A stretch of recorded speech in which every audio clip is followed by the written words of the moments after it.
প্রিয় দর্শক, আজকের রাত পার হলেই উপনির্বাচনের গণনা শুরু হবে কালকে। কিন্তু এই গণনা কেন্দ্রে ফের ভাঙচুর হবে কিনা ঠিক নেই। কিন্তু আমরা জানি ইতিপূর্বে নির্বাচন হয়ে গেছে, আইএসএফ প্রার্থী পিয়ারুল ইসলামের উপরে হামলা করা হয়েছিল।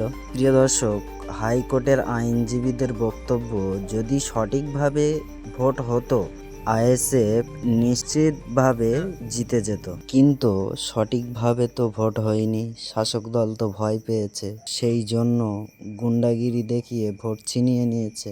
বিধায়ক নওশাদ সিদ্দিকী তিনি বলেছিলেন যে যদি সঠিকভাবে ভোট হতো তাহলে 70 থেকে 80% ভোট আইএসএফ পেত। সেম একই বক্তব্য হাইকোর্টের আইনজীবীরাও দিয়েছে। এই আত্মবিশ্বাস নওশাদ ও নওশাদের আইনজীবীদের ছিল, কিন্তু এই আত্মবিশ্বাসটাই ভেঙে দিয়েছে শাসক দল। আমরা জানি হাড়োয়া নির্বাচনে আরও 5টা বিধানসভায় কত সংঘর্ষ হয়েছে।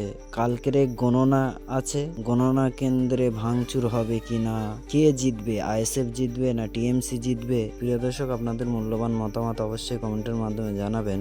আপনারা দেখছেন Ziauddin report, GR news TV, Kolkata.